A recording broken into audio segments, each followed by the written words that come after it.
This is Internet Marketing.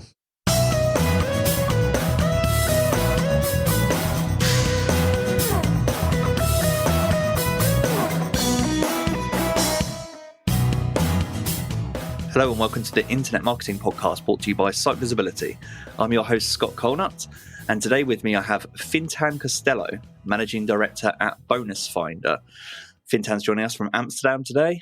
How are you, Fintan? I'm very well, thank you, and thank you for having me. No problem at all. I'm really excited today to be talking about lessons in marketing from the gambling sector. We've just been having a little bit of a chat before we started recording about is the word gambling a taboo word? Fintan's really comfortable with it. It is what it is. But I think that alone is fascinating and probably something we're going to touch on in this episode. Before we get into detail about the marketing lessons from the gambling sector, Fintan, do you just want to expand and introduce yourself to our audience, a little bit about your history, what you do at Bonus Finder? Yeah, absolutely. So I kind of accidentally stumbled into the gambling industry many years ago, completely by mistake. I'm a marketing nerd at heart, and I really fancied a challenge. And the gambling sector is probably one of the hardest digital marketing verticals out there. Obviously, as you can tell by the accent, even though I'm in Amsterdam, I'm Irish by grace of God. And the guys at Paddy back in the day when I stumbled into the industry, were doing some fantastic stuff out of Dublin and really wanted to go conquer the UK market, which was very exciting for me. So I joined Paddy Power and I helped set up their online marketing department, which is now back then it was like 4 people, and now it's probably 400 people. So it's amazing to kind of see what they've done since. So that was a fantastic introduction into the world of gambling.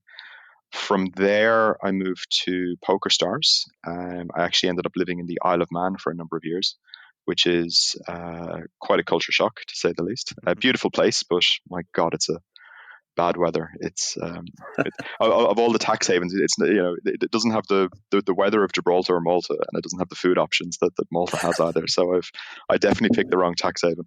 But the great thing about PokerStars is, again, very similar to Paddy Power, was relentless focus on the customer, relentless focus on the product, and it was a global brand. So being able to kind of scale what I've been doing in, say, the UK to every market, and realizing and learning that it's 90% the same everywhere, and basically humans are humans, and it's just a little bit of local knowledge and local tweaks is really all you need. I was desperate to get out of Off the Rock, and I was lucky enough to be approached by Google to come help them set up their what we call the egaming team, but basically the gambling team. And so Google was making a load of money from gambling advertisers in the UK through AdWords, and they were spending massive amount of money on CPCs. But they'd no idea how to talk to these advertisers or how to help them or what to do. So I joined Google, and then I helped them set up that team, and just kind of working closely with pretty much every major gambling firm, which was an agency as well that supported them. Then from there, I bumbled around a little bit. I worked to set up a consultancy in Amsterdam, and we did kind of a lot of advisory and consultancy. I then bounced over to Denmark, where I was global head of marketing for Saxo Bank. So I dipped into the world of Forex and CFD trading, which was very interesting. And now I'm back in Amsterdam, and I'm running bonusfinder.com, which is a pure play affiliate. Basically, it's an affiliate business focused on the gambling industry, and we're focused on the regulated markets. So, for example, the US market right now is regulating on a state by state basis, which is strange for anybody in the UK. So in the US, most states it's actually illegal to bet online, but on a state by state basis, they're now passing laws to allow that to happen. But there's a very strict kind of licensing process. So we're the proud owners of 7 US licenses. We got one actually just this week, our last one. And we're kind of slowly, over the last year, we've been slowly kind of growing in the US and really kind of trying to make an impact over there. That's really interesting. We'll probably go into this in detail, but does that mean that behaviour towards online betting or gambling is changing in the US more generally? It's there's a couple of different things that's happening there. So betting in the US is ingrained in the culture. So if you like, obviously Las Vegas is the obvious example. Yeah. Land-based casinos in the US, there's thousands. Like it's very common, and it's quite common to go to a land-based casino for a night out. So culturally, gambling's actually massive in the US in a lot of places. But then there's what's great about the US, you forget, is that it's not one country. So it's, if you take New Jersey, so New Jersey as a state was one of the first states to license online gambling, and they did a really, really good job on it. But there's actually towns in New Jersey. So and New Jersey's got Atlantic City, so it's a Boardwalk Empire type TV show type stuff. But there's actually towns within New Jersey where it's illegal to buy alcohol. So what you can't treat the US as kind of like a homogenous. It's like saying Europe. That actually doesn't mean anything. Um, so by and large, it's culturally acceptable and completely normal. But then there are definite pockets where it's absolutely not culturally acceptable, or religious beliefs, or history, or whatever as well. So it's a really fascinating mark. So there will be states that will never regulate online gambling because they don't allow, say, land-based gambling as well. But the majority of states should do that. I think if you look at the US historically has been there was I won't get into the legalities of it, but say before the licenses were issued, that they were serviced by a very large offshore illegal industry. We're based out of places like Curacao and other kind of South American jurisdictions. And so there was huge business going through there. But obviously, and that comes with its own problems in terms of responsible gambling and player protection and a lot of the things we're seeing, say, in the UK in the news right now. So by legalizing and legislating, which is always the way to do it rather than prohibiting things, you bring the business back on shore. You can tax it. You can put safeguards in for players. You can look at, you can make sure there's responsible gambling, and there's help for people with problems, and all of the secondary effects that can come about from this industry. Is it fair to say that it makes it slightly more complicated to set up a gambling orientated business in the US then, because you do have all of these localized legislation? It's hugely complicated in the US, and it's deliberately so. So the land-based operators are deliberately lobbying for it's basically protectionism. So for me, the two examples. So we have a UK facing part of our website as well. To become a UK gambling affiliate, it's basically just set up your website and go negotiate some deals with the operators and make sure you're complying by advertising rules and you've got the right disclaimers and terms and conditions. In the US, I've literally had to hand over every piece of document relating to my life. So just a quick rundown: fingerprints, 10 years worth of tax returns, bank statements, credit card statements, university transcripts, everywhere I've lived since I was 19, everywhere I've worked since I was 19, my wife's details, my in-laws' details, my parents' details, any criminal issues, what else? My description, headshots. Like, it's literally, you know everything about me by the time I've finished one of these application processes. So from that perspective, it's much harder. Yeah, in which case I think I owe you a bigger congratulations for your 7th license. I'm really good at filling in forms. Who knew? It's a hidden talent. It's a hidden talent. So it is, it's in one way it's hugely it's a huge burden. But then in another way, once you've got the license, then you've, at least everybody knows who we're dealing with. So the state and the operators know who they're dealing with. We can make sure responsible actors are acting within the industry and these kind of things. So while it's upfront a pain, I do actually agree with it. And I think long term, we're going to see more and more countries. I think particularly in the UK, for example, we'll definitely see more and more countries introduce some sort of licensing regime for affiliates as well. Interesting. And you kind of see it in financial services as well. If you're, say, an introducing broker to, say, a financial advisor, you need to be registered with the FCA, and there's terms and stuff you need to follow. So I think it's the Wild West days are coming to an end, and regulation and regulation and kind of transparency are going to be far more normal over the next 5 to 10 years. So, which is the view we've taken. So we've said we might as well just embrace the madness and just get it over with and just make it part of our business. And then we're fine for whatever happens, for example, in the UK. I'm not a bit worried about licensing in the UK because I only have to do it once. I don't have to do it for London, Birmingham, and Liverpool, which is pretty much what I have to do in the US. So it should be significantly easier. Taking a step back to your going back to your introduction and your history. By the way, what an amazing track record. I don't know if you worked on these. Actually, it's a good question. Did you intentionally know back then Paddy Power, PokerStars, because those two companies in particular weren't where they are? They were big companies back then, but not where they are today. I see when I think of gambling, particularly gambling or betting companies in the UK. I think those are two companies that I see advertising a lot. I've been a user of PokerStars. I'm not really I don't really bet in terms of on sports. But being a marketer, I'm always interested in what Paddy Power are doing. Do you look back on that and think, wow, what an amazing move I made? Was that intentional at the time? And then obviously Google on top, but it kind of goes without saying now the biggest company in the world or one of. I think obviously it's amazing to see what's happened because you got Paddy Power, PokerStars, Betfair, Sky Bet. If you just look at that from a UK perspective, like that's a huge company under umbrella. And then when you add in FanDuel for the US, it's ridiculous. And then when you add in Sportsbet in Australia, which is one of the biggest brands there as well, you've got this phenomenal group with a phenomenal set of brands. And I know a lot of the guys running the different parts of the business, and they're super. They're always the smartest guys in the room. So it's phenomenal to see what's being achieved. From my perspective, if I could have foreseen that, I could have made a fortune on the stock exchange. Unfortunately, I'm not that bright. I'm more just a marketing nerd. But the kind of the criteria as well, I want to work with great companies. And, what both of those companies did was their focus on the customer was phenomenal. They never forgot the customer and they never forgot what they were about.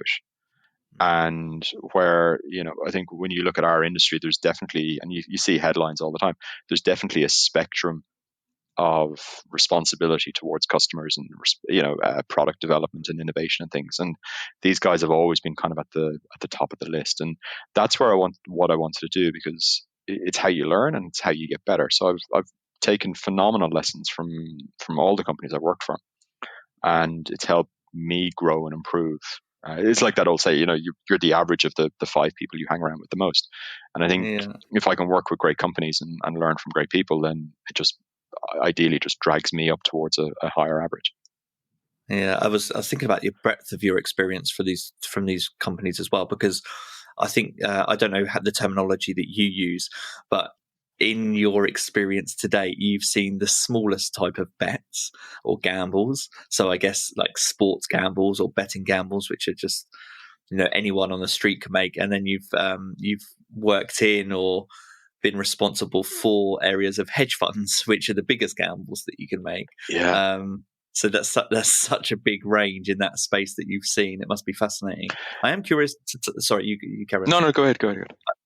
I was going to say, I am curious to know that in terms of your time back at Google, you touched on something really interesting as you were making your intro. You said you were essentially responsible for setting up that department for what was then called egaming. And the reason for that was because there was a disconnect between how Google's relationships with gambling companies and how they could help them most. And what I am interested to know is, why did you think that gap existed back then? And do you think it still exists now?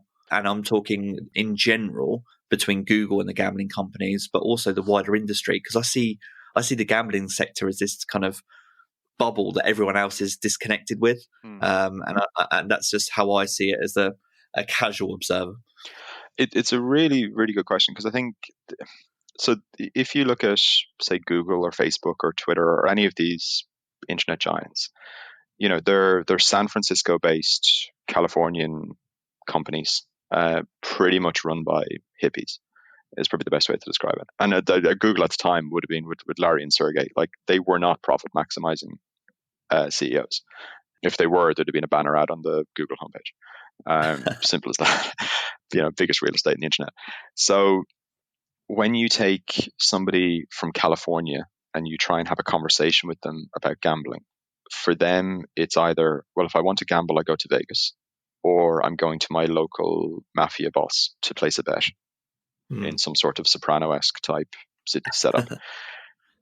When they visit London and they walk from their hotel to the office, and they pass 5 betting shops and buses and taxis with, ads and everything else that kind of goes on in kind of day-to-day London, then they realize, oh, culturally it's completely different here. So for any of these companies, there's the culture shock between what they're used to versus what happens in say the UK. So I always started my presentations with a picture of the Queen at Ascot, because the Queen likes a bet, and so culturally it's a top-down kind of thing in the UK. So one of the issues any of these big companies, and I can't speak on behalf of Google or any, but I'll talk in slightly general terms. One of the issues any of these companies has is the potential PR impact of a bad experience will completely outweigh any revenue they will ever make from the industry. So, there's probably finance and travel companies that spend more with any of these companies than the entire gambling industry combined. Just because the sheer number of people looking for, say, travel or credit cards or insurance or car rental completely outweighs the amount of people who want to place a bet or start playing poker.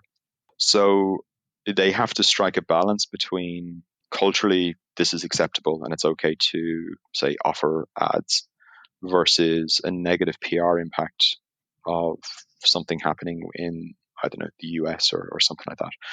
So, and this was one of the great difficulties that the gambling operators have when dealing with these companies. At the end of the day, they're all pure play performance marketing businesses. So super data focused, super acquisition focused.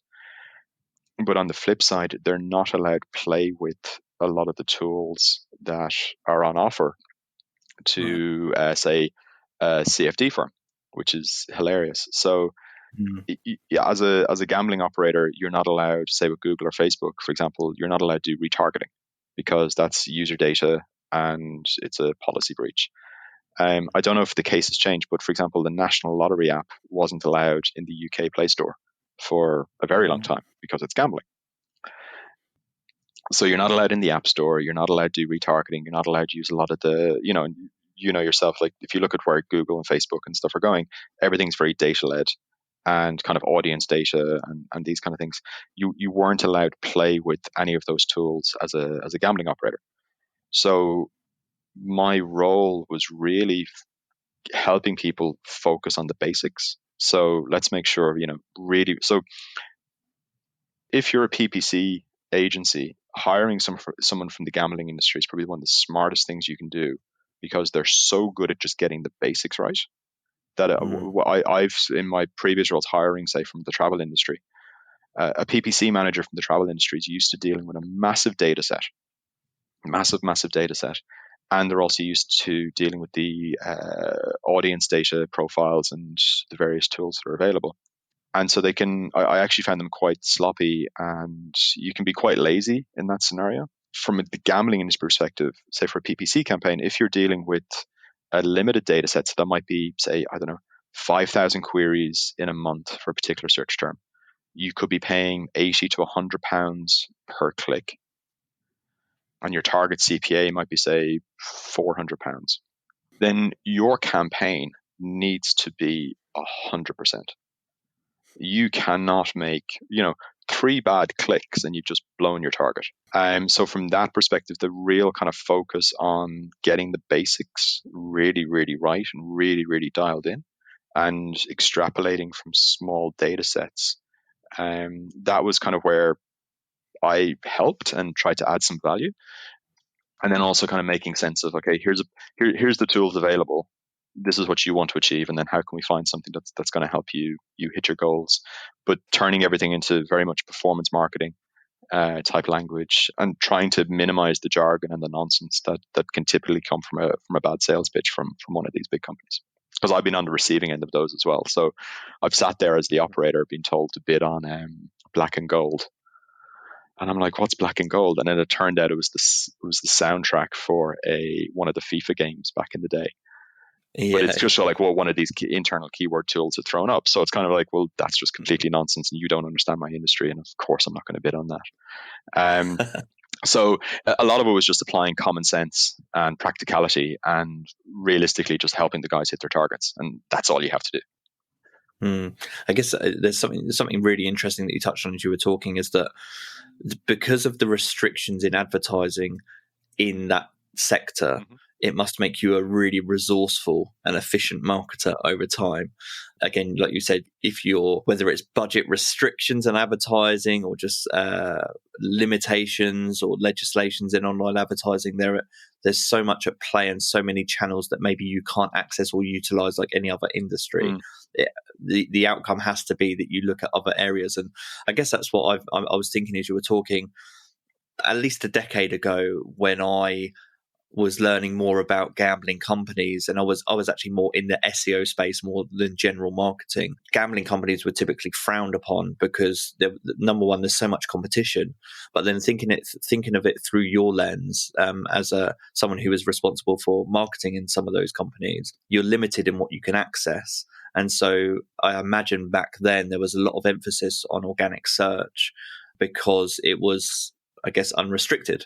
And there was lots of competition, so lots of people were trying to get organic traffic. And more recently, it reminds me that why and how Paddy Power have done such a great job through PR. So everything, all eyeballs on their company, apart from the odd bit of television advertising, and I know they do online advertising now here in the UK, but a lot of what I know about Paddy Power and a lot of the eyeballs that they've brought to their company has been through PR. So that's really fascinating for me to think about as well. What I am interested in is, so as I was kind of researching you, looking at your history, I'd seen LinkedIn, I'd saw the word gaming. I'd made the mistake of thinking this was more traditional gaming that you were involved with, in as well as gambling and the finance industry. And we were talking just before we started recording, you were saying that's actually a common mistake that people make. But that led us to an interesting conversation that I kind of held the thought because I thought it would be really interesting to come on in this podcast. And that's that from my perspective, and I think from yours too, the gaming and the gambling worlds are kind of getting to this point where they're merging. And it's more that the gaming sector is bringing in elements of the gambling sector to their world because of the explosion in things like esports. And so just to set you off on that topic, is that something that you're seeing? And what are your thoughts and predictions on what's happening in that space? Yeah, wow. So there's a few different things. So I think, let's start with esports because that's the easy one. So the mistake a lot of people are making right now, particularly the gambling industry is making right now with esports, is they're calling it esports. The esports doesn't exist it's like talking about Europe, because each game is completely different. Each game's got its own audience. Each game's got its own mechanics. So it's not like saying football, because everything's completely different and it's going to change over time.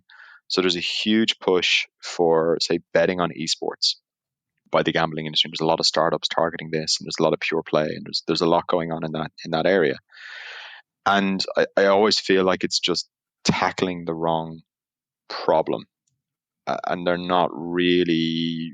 I think the gambling industry as a whole is kind of not just tackling it in a way that actually makes sense to esports fans. And I think there's a whole range of issues there, and I think there's going to be a long time. But I could absolutely see game manufacturer or game providers kind of looking at, okay, well, actually, we can make quite a lot of money on the betting side of things. And I would guess that in the next few years, we will see games with more, because the games within esports are designed for viewing. They're designed for an audience. They're a spectator sport. You could easily see games then being designed to encourage and work with gambling in a hand in hand nature. And I could definitely see more of that happening. But I think esports as a whole, betting on esports, I think is still it's still early days, and I think it's going to evolve and change over time.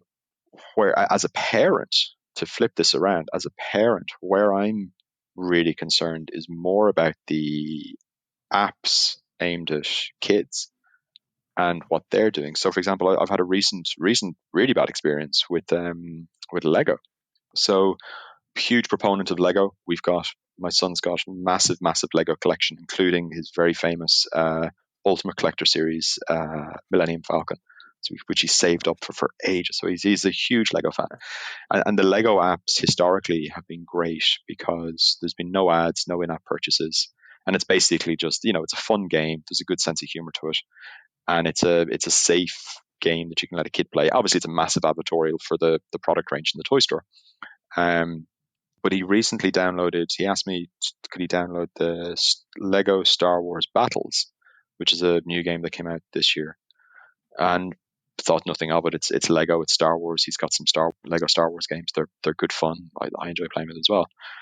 And watching him play, and then he wanted, for the first time he asked me, could he buy an in-app purchase? Mm-hmm. We've kind of talked about in-app purchases before and how basically they're a rip-off and you probably shouldn't do it. But he really needed it to kind of progress in the game. So we kind of sat down, we looked at the game, and you realize what they've, and I'm actually stunned Lego put their name to it, is they've basically designed a slots game. So it's I can't remember the technical term for it, but you've got a group of troops versus another group of, like, so the good side, the light side and the dark side. And then you've got to battle each other, kind of a turn-by-turn battling game. Yeah. But within that, when you break down the game into its elements, there's so many. So if you take any kind of gambling game, there's always the dopamine rush. So there's the expectation, and then there's the payoff, and you get a dopamine rush. So there's the win. But when you look at the science, you also get a dopamine rush from the near miss. So a near miss has as much psychological impact as a win. And that was one of the big innovations in slot games, where if you've played a fruit machine in a pub and it looked like you can see the kind of the I don't know, the cherry that was just one space away. Those reels are designed in a way that actually that cherry wasn't one space away. But the way it's designed, it looks like it is. So it's designed to always give you the near miss, or a high frequency of near misses, because that works as well as the win does. And when you look at the game, it's designed for dopamine. So even just kind of starting a battle, there's an artificial delay between when you start the battle and the battle being, your opponent being picked. So there's a randomness there that gives you a kick. There's a randomness too if you're the light side or the dark side. There's the loot boxes, which have their whole own range of issues. So basically, you're playing the loot boxes are basically playing a slot game, or deal or no deal, or whatever you want to call it. And then there was like just these massive in-app purchases. So why a kids game needs a £200 in-app purchase to buy crystals is just absolutely beyond me. But then the game's designed that you have to buy these products to progress, and then you've got to come back the next day. And so the whole thing is just a giant Skinner box.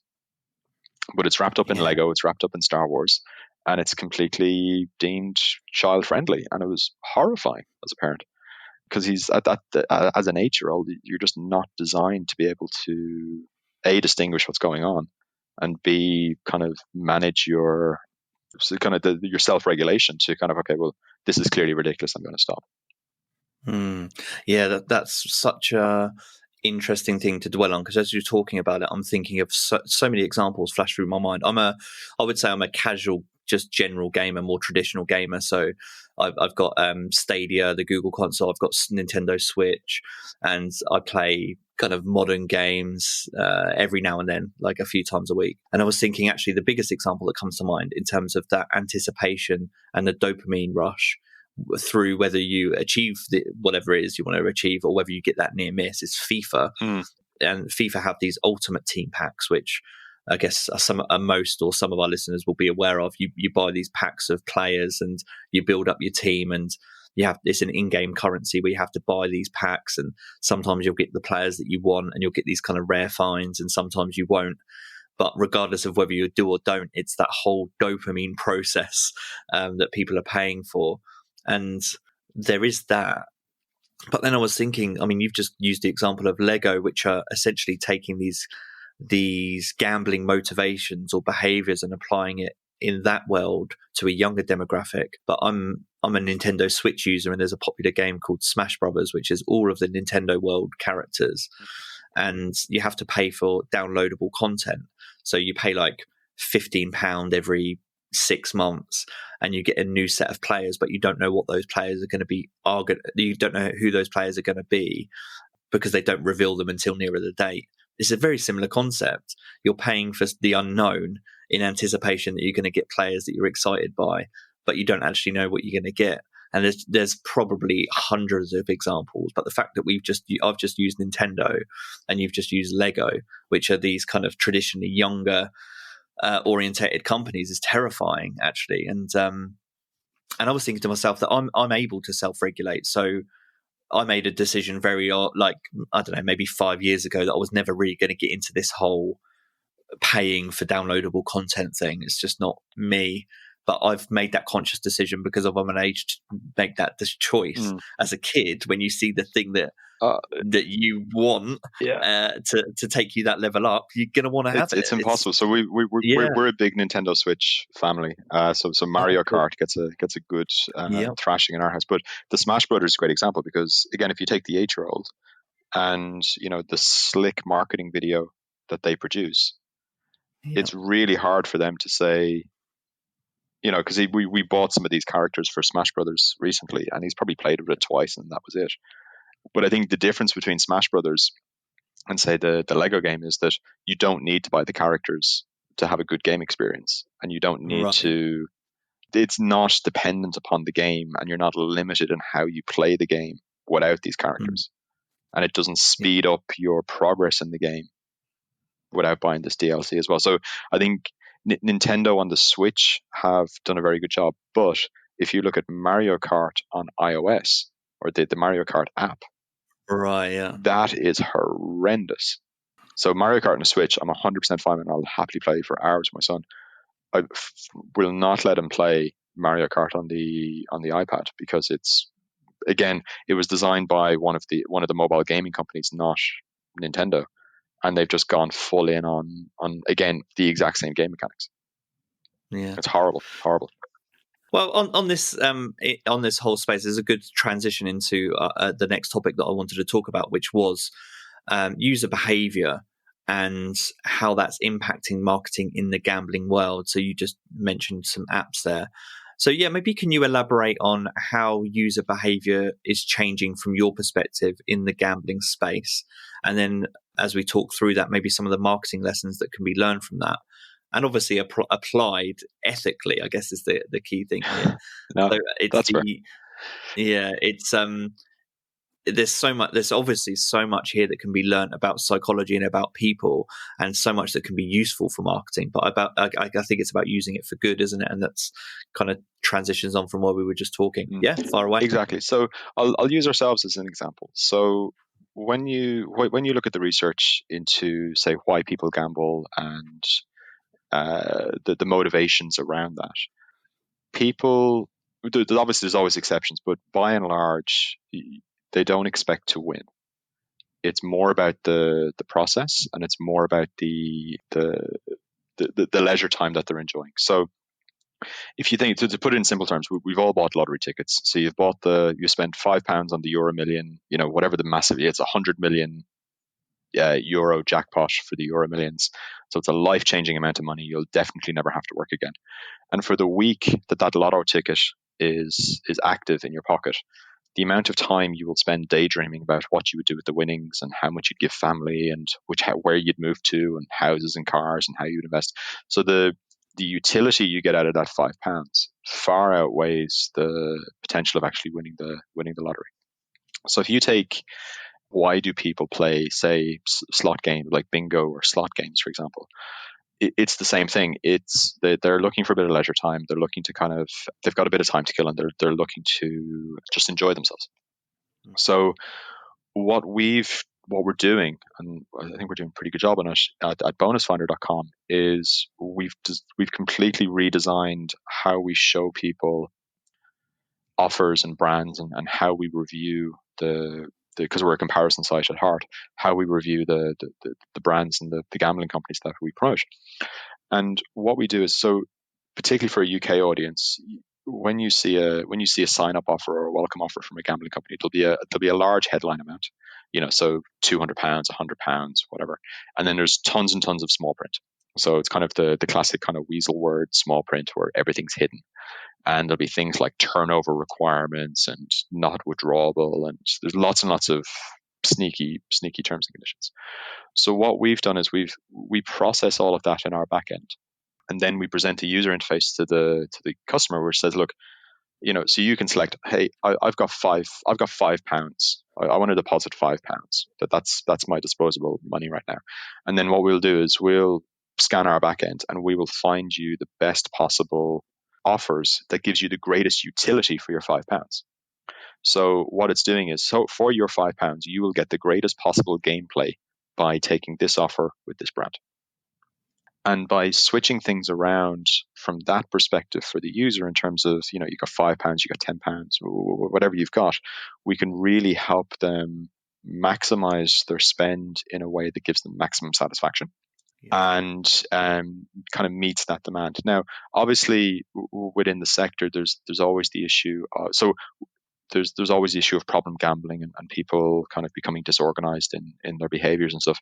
That's something we're very conscious of. But as a comparison site, there's relatively little we can do as long as we display things in a responsible manner. So what we've actually done is we've joined a new organization was formed last year called Responsible Affiliates in Gambling.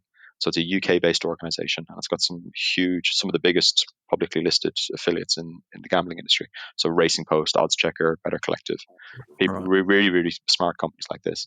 So what we're doing as part of that is we're committed to being socially responsible. And like I said before at the beginning, there is no licensing regimes for affiliates in the UK. And we're advocating for a licensing regime in the UK. We've appointed an independent third party experts to come in and audit our business and audit our websites and make sure we are complying by everything. And if they come up with any recommendations, we're committed to implementing those recommendations. And I think trying to recognize that gambling is a leisure activity for a huge amount of people, and making sure we're catering for them in a responsible way. And then for the people where it does get a little bit too much, doing everything we can in our power to help protect them, and making sure that the companies that we're working with are also committed to that. So that, and particularly in the UK, there's a very strong licensing regime for the operators, and there's a lot more new rules, and there's a whole new gambling commission gambling laws and stuff coming soon. So there's going to be a lot more restrictions and stuff in the UK to help protect players, which I think is super, super important to really focus on. It's the controllable leisure time. And for that £10, here is the best possible value that you can get.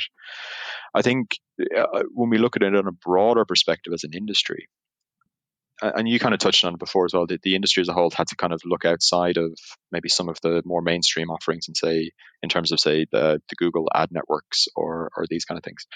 And I think as an industry as a whole, the industry is incredibly good at performance marketing and really, really focused on acquisition marketing of acquiring new customers.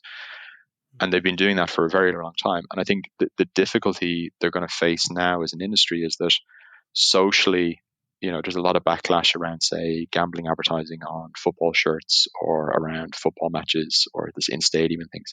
And I think what we need to see within the industry is more of a brand-led approach rather than a saturation marketing acquisition approach. And why should I choose, say, a Paddy Power over a William Hill?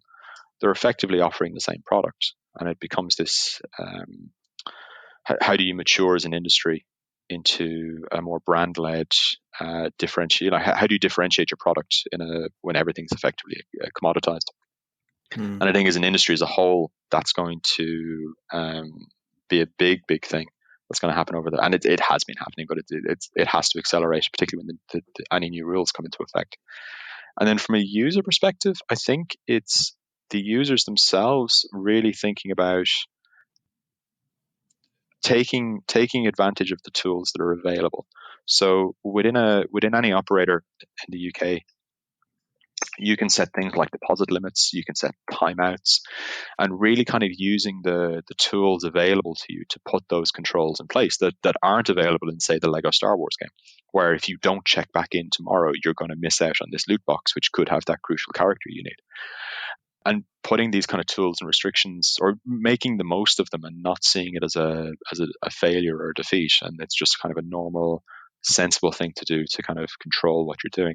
And I think looking at that type of user behavior, I think is really important from a self-management perspective. And then there's a lot of data crunching happening in the back end now to help identify players who also need that nudge, which is unusual, right? So very few companies have systems in place, or I don't think any other industry has systems in place to identify people who could be having a bad time or having a problem. And effectively, they're your high spending customers, and actually encouraging them to spend less and to take a time out. Where, Amazon's never told me that I need to stop spending money on books. So I think there is that, which is very unique to the industry. And then from a like, I'm just taking user experience in the different aspects. When you look at kind of the front end user experience, it's really about convenience. It's really about, I think that the gambling industry is excellent at user experience and making it very clear what needs to happen next, and presenting large amounts of data in a very, very usable way on your mobile phone. And I think a lot of companies could, there's still dreadful mobile experiences out there in a lot of different industries. And I think anybody who needs to present a lot of data in an easy to use way should definitely look at your nearest bookmaker. Well, just an interesting place to start, as you were talking there, is it struck me that gambling operators were one of the first, it was one of the first industries that was probably mobile first. And just that alone is an interesting insight. So, but not without a lot of issues. So I remember, I've remember discussions where I remember a couple of different discussions. So the retail team were terrified that the online team, the web team, were going to decimate their business. And then, ironically, the web team were terrified that the mobile team were going to decimate their business. And what you see is actually all that's happened is it's just, if you present users with more choice, and a lot of gambling firms really had that kind of siloed thinking between, and even now they're only starting to kind of fix it in a lot of places, the siloed thinking between, say, the retail team and the online team. When realistically, the customer doesn't see you like that. They see you as one brand. And sometimes it's convenient to walk into the shop and place a bet. And sometimes I want to do it on my laptop, and sometimes I want to do it on my phone. And creating that joined up experience is super important. And it's something that you actually see that siloed thinking, say, for example, in America, between the land-based operators and their online partners, where so every land-based, you need a land-based casino operator as a partner in order to launch a website. And I think only one brand actually has, say, a joined up VIP program between your online play and your land-based play. Right. So they've embraced, like, I remember one of the biggest bingo brands in the UK for a year, because everything was built in Flash, they didn't actually have a mobile product, and they lost huge market share as bingo players just wanted to play on their phone. And it was kind of around the Candy Crush kind of time. And actually, that's a fun fact, that Candy Crush actually decimated bingo for a while when it was super popular, which I always think was hilarious. But it's basically the same game. So while they were the first for mobile, and they're there's definitely people doing voice activated stuff, and there's lots of clever things happening, it's never without the same issues that any big company has in terms of being brave enough to disrupt themselves. But the lesson I've learned is that disrupting yourself, it generally just means the pie gets bigger and everything actually gets better. And don't forget the customer. Yeah. And I mean, in closing, I was going to ask you about gambling companies that you think do a particularly good job of marketing in general. But maybe I'll set this context, because there were two things that you touched on as you were talking there, which are fascinating to me. The first is that you were talking about market saturation, and that perhaps in the future you're going to see gambling operators have to spend more time on essentially brand differentiating themselves. So that was fascinating. So any examples you've got of companies that are already doing that in a really interesting way would be good. And then the second thing is that struck me is that you were talking somewhere in there, I think, about brand loyalty, and I don't actually know what happens in that space. The cost of acquisition is seemingly quite high, so then you want to retain that customer. So I don't know actually what the retention techniques are in that space. So I'd be interested in any companies and examples you've got of great customer retention techniques from gambling. So let's start with the retention loyalty thing. So the big open secret in the industry is that the customers aren't necessarily loyal. Your typical sports bettor in the UK probably has 5 or 6 accounts with different bookies. Right. And the same for the other products, probably with the exception of poker, just because PokerStars are so good. So what that means is you're not actually fighting for market share, you're fighting for share of wallet. Right. And so it's a completely different. So obviously you need to get the customer onto your books, so you need to acquire them as well. So you've got their information, but then you need to fight for share of wallet. And where the industry typically goes wrong is, or where a lot of operators go wrong is, it's kind of that they'll focus on price. Because it's the classic thing. If you survey a customer and say, why have you chosen to place this bet with this brand versus this brand, or whatever the kind of variation of that question is, when you force people to think about it, they'll go hyper rational and they'll say, oh, they had the best odds or they had the best price. Right. Realistically, that has no relevance or no bearing on reality. If bettors were price conscious, then the Betfair exchange would be significantly bigger than it is today. Because the Betfair exchange easily has the best odds available in the UK for any bet that you want to place. And the fact that it's not means that it's not about price. It's about something else. So a lot of it is about customer experience. So, and again, this is transferable to like anybody in e-commerce or any kind of customer-facing business that knows this. How do you treat a customer when something goes wrong? So if you look at, and I'll use Paddy. They've been doing this for years, but the kind of the money back specials, or and a couple of brands do this now, what they call the justice payouts. So if a referee has made a ridiculous decision in a game, the company will pay out as though that decision didn't happen, or the team that lost actually won. So everybody gets paid. And it's a nice bit of PR. It probably doesn't cost them that much money, but it's doing the right thing. What happens when I've got problems with my account or something went wrong? And how, like for me, if I was an operator, my customer support team would be the most important thing I'd spend money on, because really looking after your customer and that kind of real personal attention is the most important thing, because that's what they'll remember. That's what's going to give them the customer the warm fuzzy feeling, or it's going to help create that inertia where they're not going to deposit money on a rival, and they'll just keep using your app versus their app. And I think that's super important. I think price gets overstated. Like I said, price gets overstated. So as long as you're close enough on the majority of markets, and you're probably better on a few, that's super important. I think product gets overlooked. So if you look at Bet365, which are just a huge behemoth, their relentless, and PokerStars are the same, their relentless focus on in-play betting and delivering an amazing in-play betting experience. They've just been doing it for so long, and they've built their whole marketing machine around this, and this is what the company does best. Creates a differentiation, because that consistency over time just means that, okay, I'm watching the match and I'm going to be betting on Bet365, and that just becomes a thing that you do. PokerStars did the same with poker back in the day, and that's how they got so big. That relentless focus on how do we create the best poker experience. And I think product, if you've got a great product, and I know it's really easy to say, in order to do it, you need to gear your whole business around it. That's why it's very, very difficult to do, because it's very tempting to chase opportunities and say, oh, we're going to launch, if you're a bookie, it's very, we're going to launch casino. If you go to any bookmaker right now, they've probably got 5 different casino products on their website. There's one called Vegas, there'll be one called Live, there'll be one called Skill.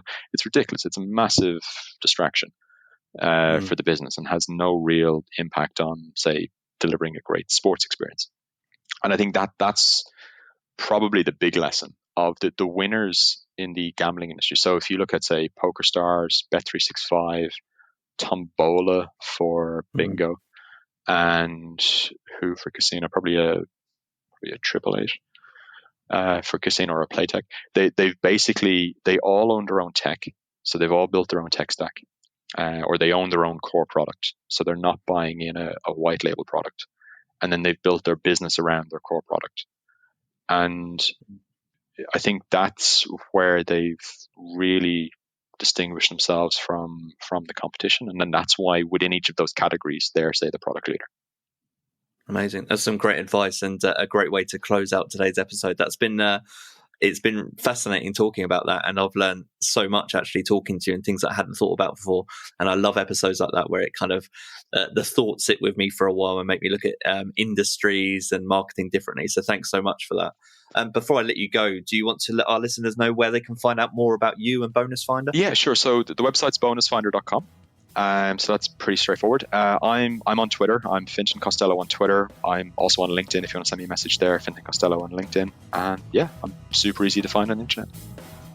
Brilliant. I'll put all of those links in the show notes. And again, thanks so much for your time. I really appreciate it. Thank you so much, Scott. Cheers. All right, take care. Bye-bye.